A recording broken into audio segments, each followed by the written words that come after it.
for me, being at the intersection of food and finance is about fixing our food system, but also disrupting finance. I want to see impact being an important part of all investing. And if an investment has a negative impact, that should be considered as well, just like industrial agriculture has an impact ecologically. I think it's important to consider in all aspects of things we do. That's Amanda Zakharov from Dirt Capital Partners, and we're going to be talking to her and her colleague Martín Lemos on today's program. This is Down to Earth, the Planet to Plate podcast, a production of the Radio Cafe and the Quivira Coalition. I'm your host, Mary Charlotte Domandi. We'll be back right after these quick announcements. Find your next job or employee on Quivira's new Regenerative Ag job board. For years, Quivira has connected employers and job seekers through a listing of job postings in the monthly New Agrarian newsletter. Now you can check out the Regenerative Ag job board, where employers can post their opportunities and job seekers can find their next step. Please help to get this resource up and running by visiting jobsearch.quiviracoalition.org, and Quivira is spelled Quivira, jobsearch.quiviracoalition.org. Quivira Coalition has built out a busy spring workshop calendar of webinars and in-person events. There's a Meet Business Fundamentals 3-part webinar, an on-the-land gathering at Red Canyon Reserve near Magdalena, New Mexico, an aerated static composting demonstration in Cleveland, New Mexico, and more. Check out Quivira's events page at quiviracoalition.org/events. And Quivira is spelled Quivira.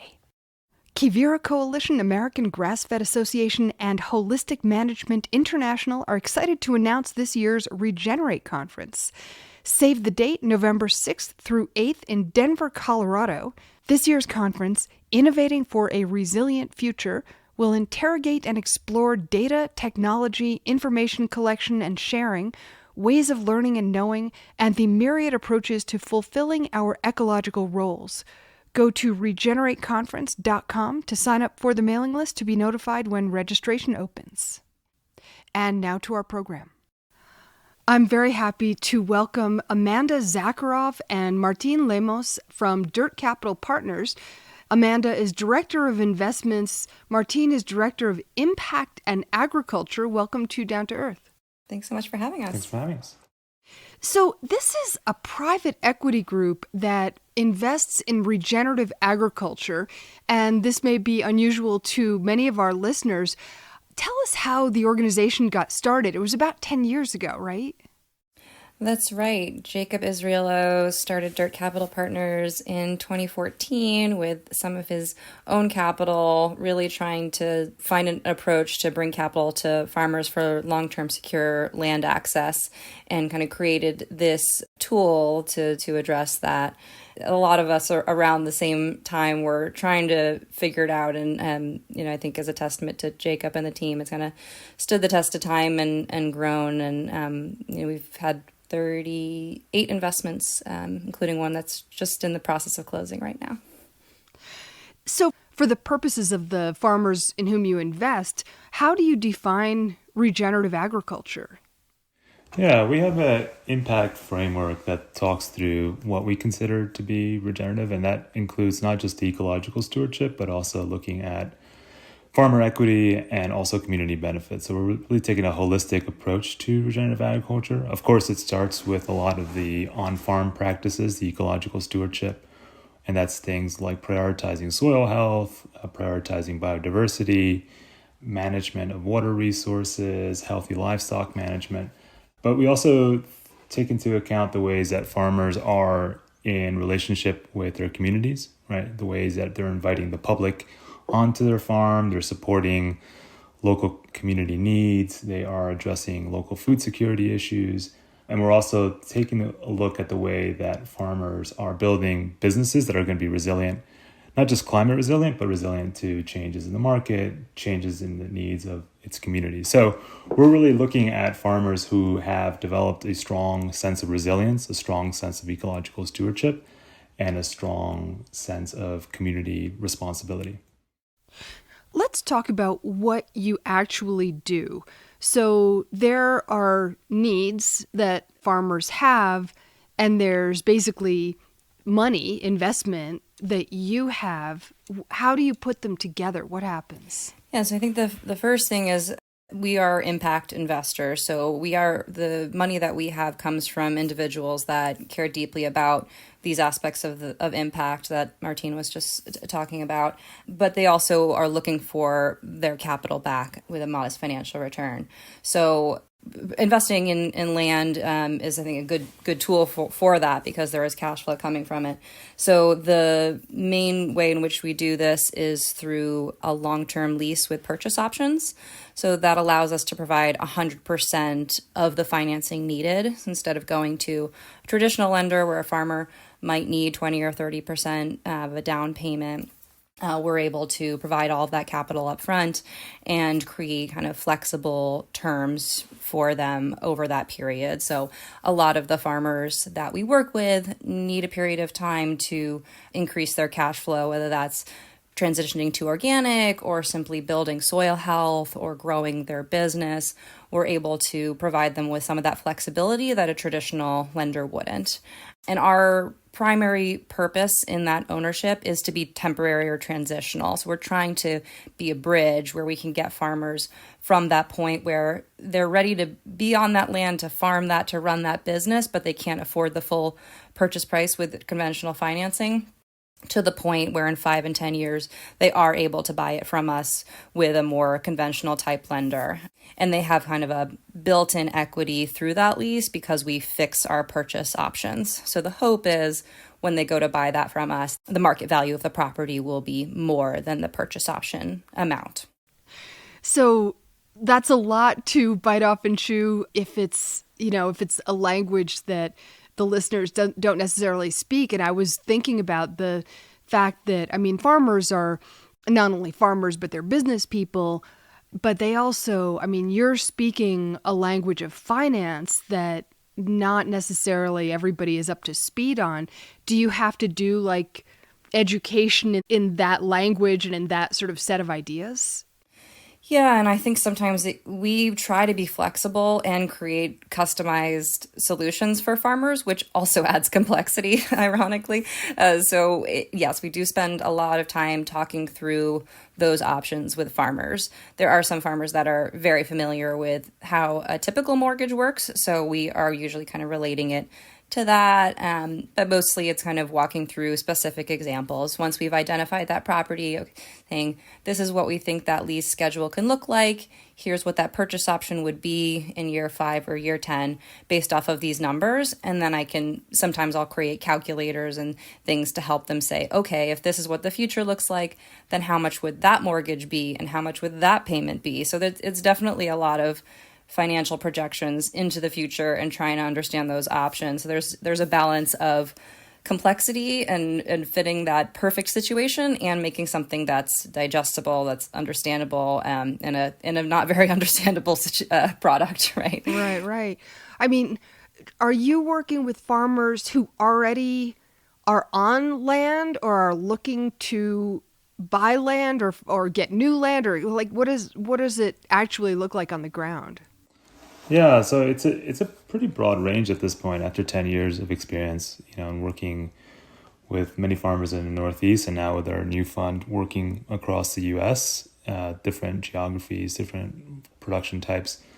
So many farmers are coming to us for their first land acquisition, right? So they've been leasing land, they've been renting land, they don't own any farmland currently, and they're looking to purchase a property. There's a minority of farmers that come to us who have an existing land base and are looking to expand. They need additional acreage for their production. They're looking for acreage that might have some additional value that's important for their farming operations or the future of their farm, whether it has some kind of facility or it's closer to a market, or it might have pastures that are better for the summer than opposed to the winter. So there is a little bit of expansion, but we also work with many farmers for whom this is their first land access, land ownership opportunity. And so in that case, how do you evaluate, and well, in all cases, how do you evaluate whether a farmer is quote unquote a good investment? Yeah, that's a tough question. And, it's a combination of that financial and impact, and I'd say a little bit of gut as well. We get to spend time working with these farmers on over a period of time and understanding how they see their business and talking about their operations. We go and visit every property that we would purchase during our diligence period, which is just the time between when are actively working on a deal together and actually purchasing a property.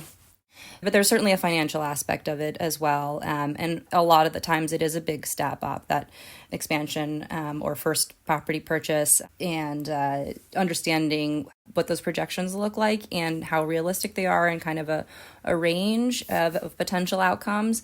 And also thinking about how we can support them best if that ultimate outcome doesn't go the way that we're hoping. So do you actually buy the land and then lease it to them and then they purchase it? Is that like the simplified version of what you're saying? Yes, that is the main tool that we use. We also do joint ventures with our farmers where we both own it collectively with different percentage ownerships that change over time. We also do mortgages that are like high loan to value mortgages. So where a typical lender might do whatever 65, 80%, we'll do 90 or 95%. It just depends on the situation. But yes, the tool that lease and purchase option tool where we actually take title, purchase the property for that temporary period allows us to get to that 100% of the total cost of that property. The farmer doesn't have to outlay any money at the beginning. And it also gives us the opportunity to do some additional asset management. Basically, we're active owners. We want our farmers to focus on their farming, and we can do some of the real estate components. So sometimes we have more complex projects where there are pieces that the farmer doesn't want to keep, like a very fancy estate house that's not really appropriate for what they want. And our main tool that we use is conservation easements. So we could talk about that a little bit as well, if you'd like. Well, yeah, that's what I was just going to ask you about. Explain just briefly what conservation easements are, and are they a part of pretty much every deal that you do? They are part of a large percentage of the deals that we do. The main way that it works is that properties have the potential to be developed and taken out of agriculture in the future, like the potential to build houses, whether that's immediate pressure or just something that could happen down the road. And land trusts mostly work to try to preserve that land in agriculture in perpetuity. So those organizations pull together different funding sources to provide the percentage of the value between the difference of the full value of the property that could be developed into anything and taken out of agriculture, and the ideally the agricultural value. There's a lot of nuances and exactly how those easements are structured, and every little thing that a farmer could or couldn't do, or a future owner could or couldn't do, and that all changes the amount of value. But it's a significant percentage of the purchase price. So if we bought something for $1 million, maybe there's 200 or 300,000 of conservation value.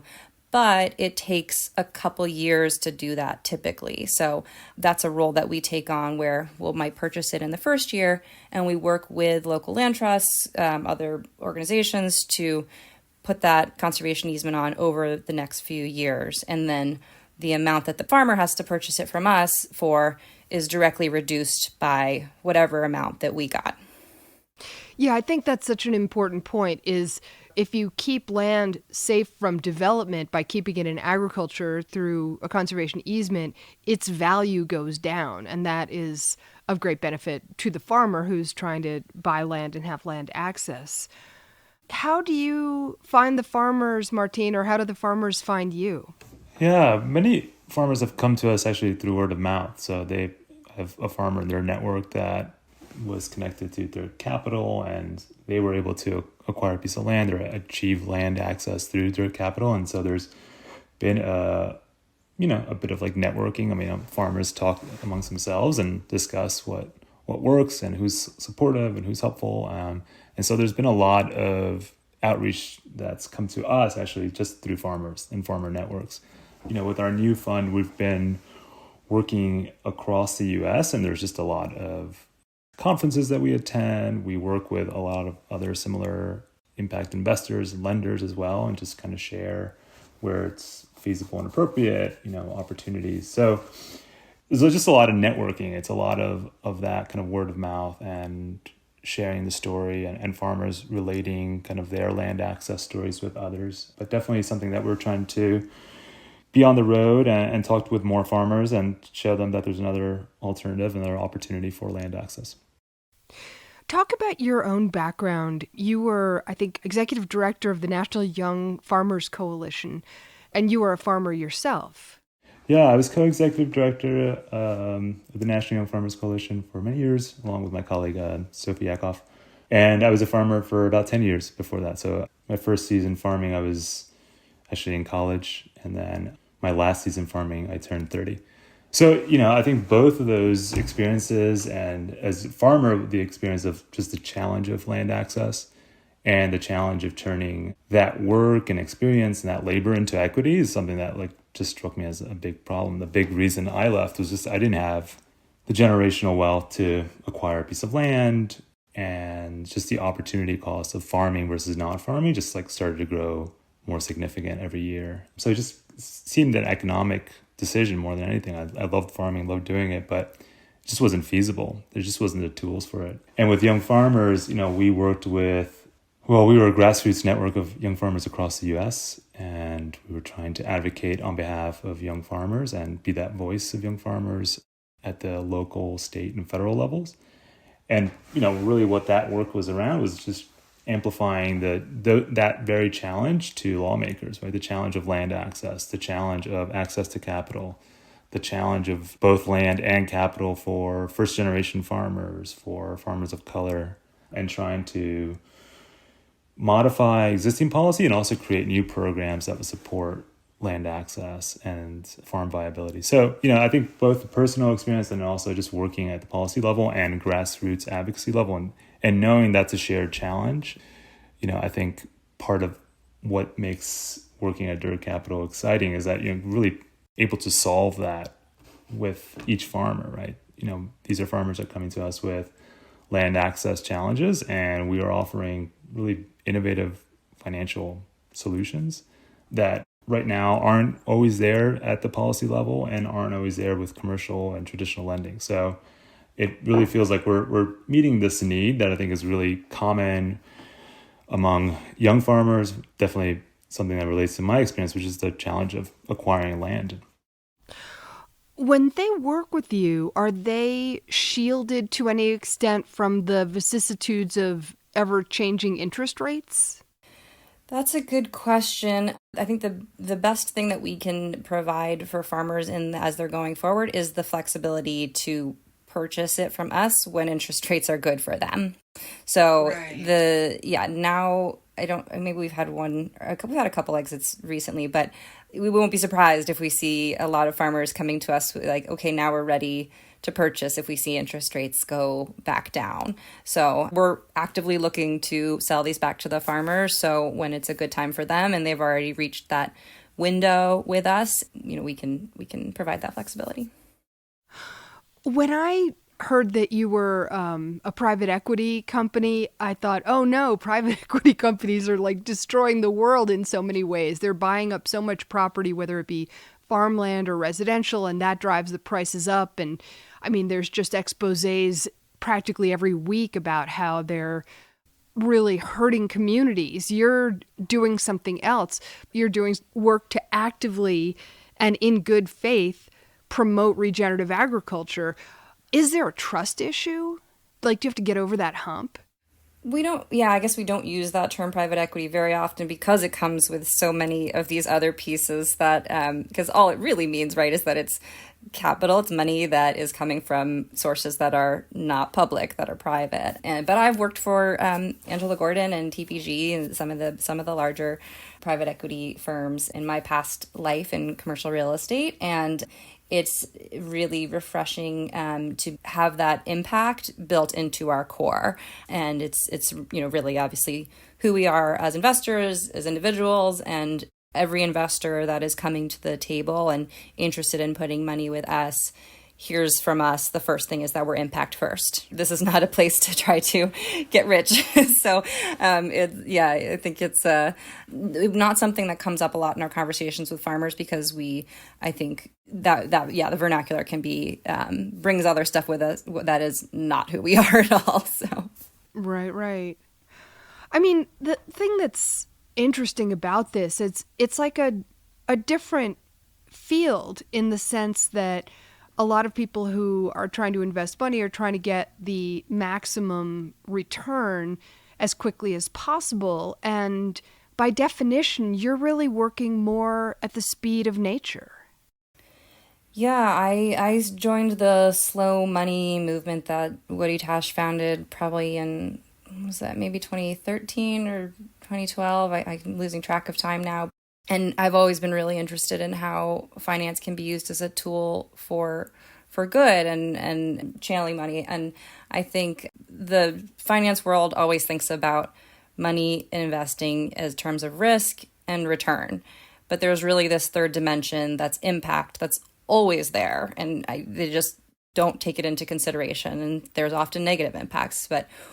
And as impact investors, and the whole field, which we really actively try to support more money, more people, more organizations doing this great work, because there's so much more of it needed to have that impact lens and focus, because it's always there. It's just that we're actively paying attention to it. How do you find the investors? So actually, most of our current investors are through that have been built over the past decade that Jacob has built and has seen what the group has done and been able to deliver both on impact and still returning and preserving capital. That's so it can be done over and over again. So they've reinvested with us.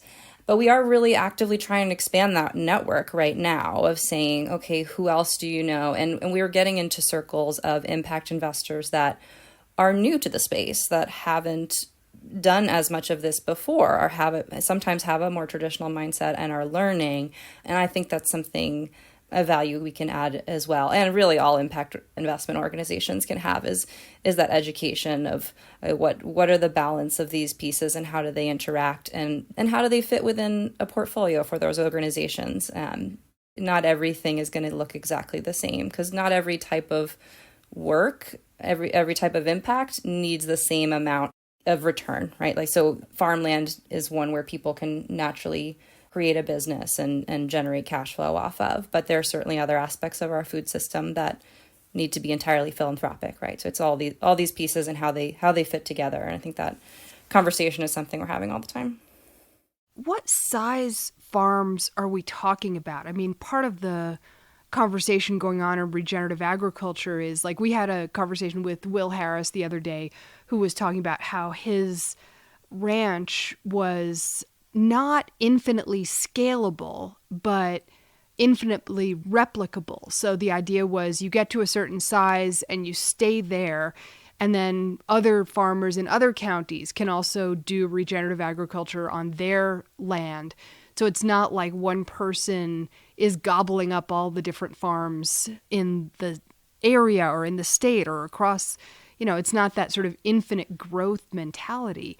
It's almost like, what his thing reminded me of is, like, growth is, it's like a tree, it grows and then it gets to a certain point and then it stays at that point for the rest of its life and it bears fruit. It's not like it's going to grow to be 1,000 feet tall or something like that. And it seems like that's going on in farming too, that there is kind of a sweet spot. Martín, is that your experience with both as a farmer and the folks you're working with? Yeah, the question of scale is a big topic in these circles, right? Of regenerative agriculture and investment. It's a big topic among agricultural policy. It's a big topic among folks trying to scale regenerative agriculture or scale climate smart practices. And often that is meant, well, you need more acreage under this practice, right? And that more acres is better. But we work with a range of farmers who have businesses that are really successful at 10 acres, and then farmers who have businesses that are functioning and doing well at 400 acres, right? And there's just different production types. So I'm reluctant to say there's one size that fits all, right? Or one size that's right. Farmers are meeting, kind of needs of their community. They have different growing practices. They're dependent on their geography and their climate and their community and their talent. And so there's a lot of variables that I think we're not looking to say, oh, there's one type of farm that at this size fits, And I think, from the scale perspective, I think has always been a little misguided in the regenerative ag kind of world. I think this trying to reach scale and to counter, what is seen as the challenges of like conventional agriculture or the challenges of like industrial agriculture, where scale is seen as something to aspire to, as opposed to seeing that, well, scale is actually a byproduct of that industrial agriculture, right? So it was easier for lenders to lend to one type of farm. And so that scaled that type of farm. It's easier to have a commodity supply chain. So it lends itself to that sort of scale and the increase and the consolidation. So I think seeking out scale, I think is a little somewhat inappropriate for regenerative agriculture. I think what we're really looking at is we're doing a case-by-case, farmer-by-farmer assessment of these opportunities and seeing what is their production right now, what is the business, what is their goals, what can their place sustain, what can that farm sustain, right? What can their community sustain, what does the community need? And I think trying to work with farmers who have a really good grasp of that, as opposed to farmers who are just want more land for the sake of wanting more land, or they're just, they're hoping to get some more financing for a piece of property that they'll figure out what to do with later. We're really working with farmers who have a really clear sense of their farm operations, their community needs, and how to manage farms ecologically and with the stewardship ethos. Right. What kind of returns are the investors actually getting? I mean, you've got a 10-year track record, so you do have some sense of that at this point.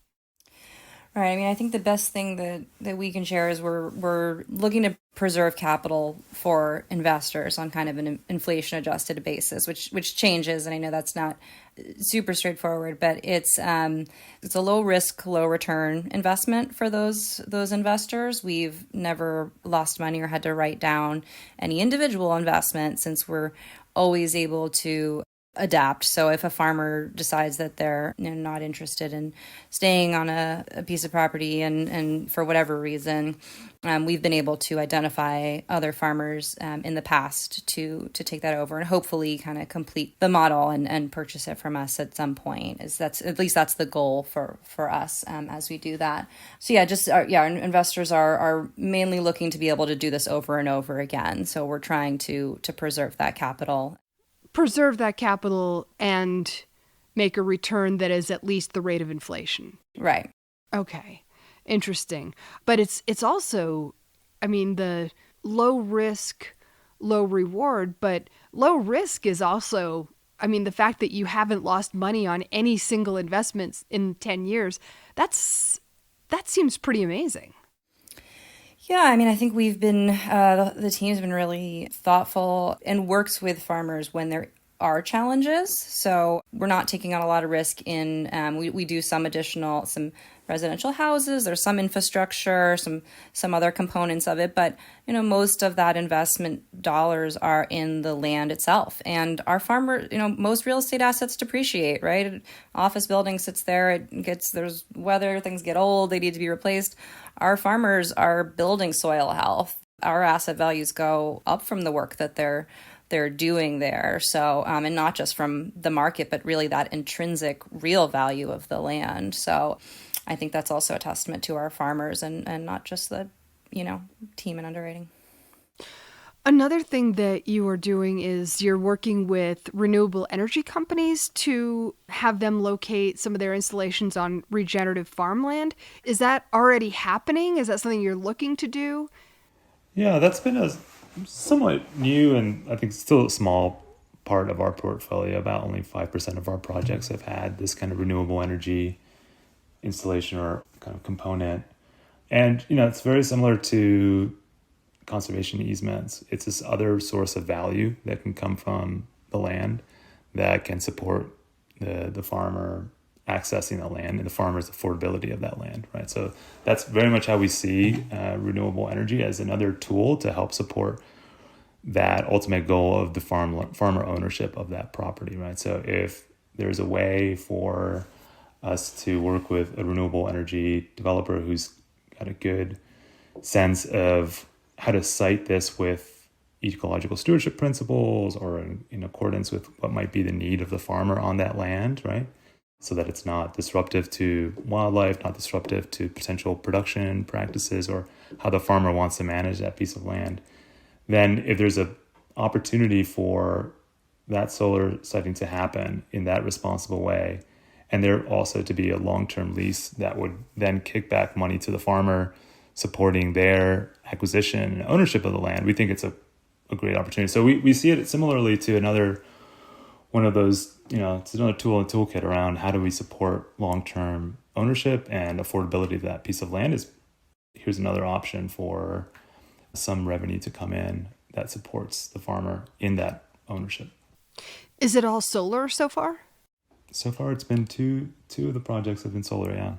But as I said, it hasn't been a major part of our portfolio yet, but I think it's something that we're always mindful of that opportunity because it's something that if it's done well, if the farmer is interested in pursuing that relationship with a developer, it's an opportunity for them it's an opportunity that greatly improves kind of long-term ownership potential.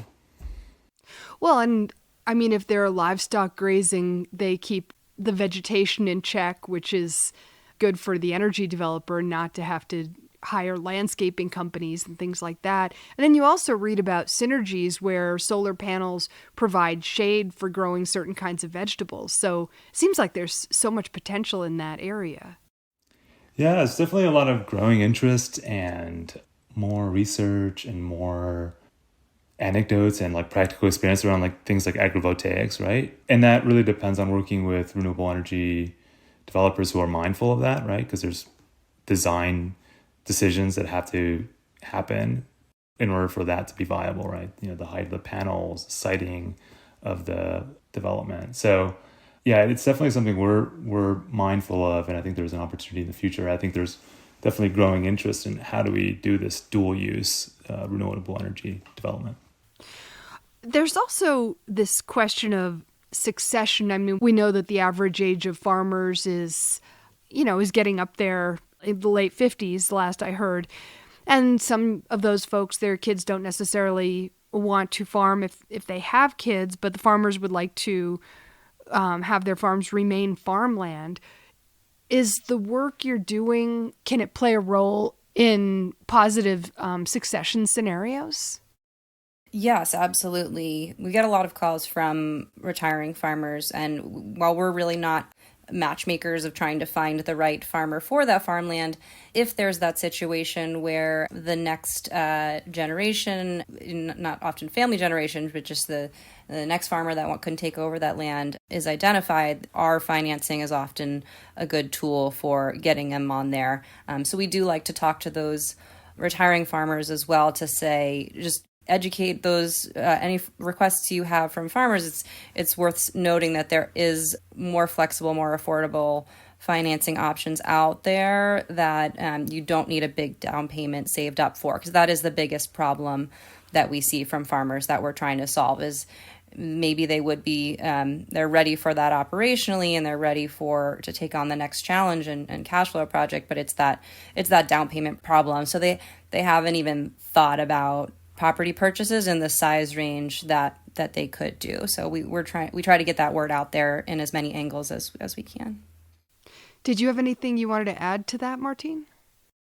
No, I think, as Amanda said, right, it's about finding this new generation of farmers to take on that land, right? And I think, the impact story for us is how do we put land on this positive trajectory through these investments, right? And that is really about helping to find another steward for that land, somebody to take it on and be the steward of that land for the next generation. So it's not always kind of, as Amanda said, a familial transition, but we are oftentimes working with farmers who have been leasing from a previous farmer, or they're on some farmland that the retiring farmer is leasing out to them. So there is that transition succession story sometimes in those investments. But yeah, I think it's part of that larger impact of this work, right, is to continue to put land on that trajectory, right, and to allow it to remain farmland where it's what should be farmland. Obviously, farmland conservation is a component of that too, right? I think there's a lot of ways this work is all involved with this idea of how do we maintain farming as farmland, right? And how do we continue that stewardship ethos and allow that to build this positive trajectory for land. Another thing that I think is interesting is that you guys are not only encouraging land to be used for regenerative agriculture, but you're also kind of trying to build the field itself, the field of investing in regenerative agriculture. There's other people doing it. What is that community like, and how do you get it to grow? Yeah, I mean, we've been trying to proactively reach out to those co-funders, which in the traditional industry might have been called competitors, but we work closely together and constantly refer deals back and forth. Of our last 4 or 5 deals, we've had Mad Capital brought us one of them, Food Shed Capital, Pot Liquor Capital, who are providing typically other types of financing to those farmers, but we can fit really well together. And we've formed a bond with a lot of those individuals to the point that we can, with the farmer's permission, share some underwriting, some knowledge so that we can make it faster for everyone. In some cases, we're sharing templates or different documents in order to just make things easier. So there's the network building, kind of being in touch all the time, and then there's just that openness of sharing information that wouldn't normally be shared in a competitive environment. I think it's so interesting that there's this openness about sharing knowledge rather than guarding it, because it seems like the same thing's happening on the land too. I mean, people are sharing all kinds of practices about how they're growing food and distributing it and things like that. And those alternative models are kind of just the opposite of the intellectual property approach to things. Yeah, I think, that's a reason why we have field building as one of our 4 impact themes, because we really do consider this really important, right? We want to catalyze more investment in farmers, more investment in regenerative agriculture. And we know we can't do it alone. We know that it's going to need more than just dirt capital to support and foster that transition that's happening already on the land. And so there is sort of this ethos within this firm, and I think in a lot of the other organizations that Amanda spoke to, and just I think it mirrors, as you said, that ethos among the community, a farming community, right? Of like sharing best practices, of sharing resources, lending a hand, understanding there's a kind of collective movement that's happening, try to support regenerative agriculture, and that, gatekeeping or safeguarding or, trying to be overly competitive isn't to anyone's benefit, right? It's more beneficial for us to be transparent, to be collaborative. So yeah, I think you're spot on. I think it is a reflection of that farmer community ethics and that kind of ethos that's among farmer networks in the U.S. As you build this field, as you and all these other folks who are investing and all the different, there are brands that are interested in sourcing their food from regenerative agriculture and so on, do you feel like there is the potential to really disrupt, in a genuine, significant way, the monopolistic industrial ag system as it is now? And that's why I got into this work. So I certainly hope so. I definitely believe that. I think not just that, for me being at the intersection of food and finance is about fixing our food system, but also disrupting finance. I want to see impact being an important part of all investing. And if an investment has a negative impact, that should be considered as well, just like industrial agriculture has an impact ecologically. I think it's important to consider in all aspects of things we do. So I certainly hope so. I wanted to ask you both, what are the most challenging aspects of this work and what are the most rewarding?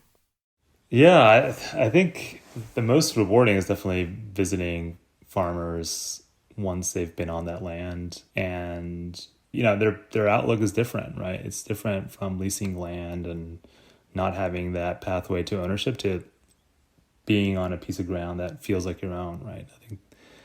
I don't think the stewardship ethos ever changes, but I think there's just a lot of like pride and just happiness. Like you feel that from visiting farmers who like are finally on a piece of land that's theirs, right? And that they're going to build a home for, and they're talking about it in this way that's different than if they were just leasing land, where there's insecurity, or they're not sure if they're, the landlord's going to make a decision that might kick them out, or there's just all this like variability.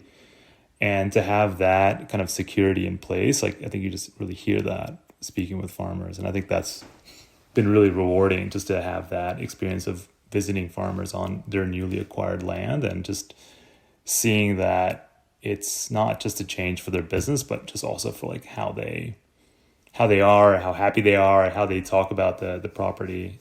I think the challenge for me has been that there's still a lot of other challenges that farmers face, right? That like we're helping address like one major part of it, which is the land acquisition piece, right? And the access to capital for land acquisition, which is really difficult, and it's a really hard part of farming. But there's just a lot of really difficult components right now, especially with climate crisis and climate variability. And so I think that's the challenge, just hearing those issues that farmers are facing, right? And knowing that sometimes they have fewer supports for that, or fewer programs, or fewer organizations maybe that can do much when you have a flooding incident or you have hail. I think farmers are really good at being resilient and diversifying and creating businesses that can withstand some of that, but it's still challenging to hear that, and sometimes feeling like, well, it's kind of a limit on what I can do, right? Or a limit what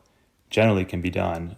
So I think that's a challenge, just knowing that we're being a really important partner on one major challenge, but there's still a lot of challenges that farmers are facing and enduring. What about you, Amanda? So I'll go in the opposite order and put my challenge first, which is I think the hardest part for me is having to say no. Like, we can't do every single investment. We can't do things for free. There is this kind of natural balance that does have to occur, and that's always tough. We don't have infinite capacity or infinite capital either, so we have to decide where to spend our time and money, and that can be really hard when you've got good farmers but we can't help. So there is that situation, which is frequent certainly too, because we have a big pipeline. We talk to a lot of farmers, which is great, but can't do every deal as much as I wish we could.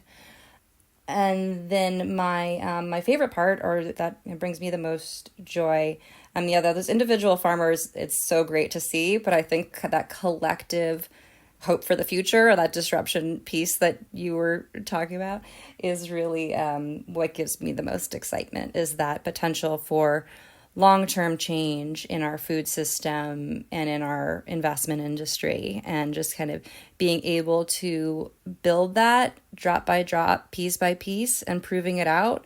Every project we do, every interaction we have, that builds towards that future. So I'm excited to spend as much time as we do in that space. I have a quote on my desk that I always keep from Jason Zweig, the Wall Street Journal intelligent investor, and he says, to be an investor, you have to be a believer in a better tomorrow. And that wasn't an impact investing quote. That's just an investing quote.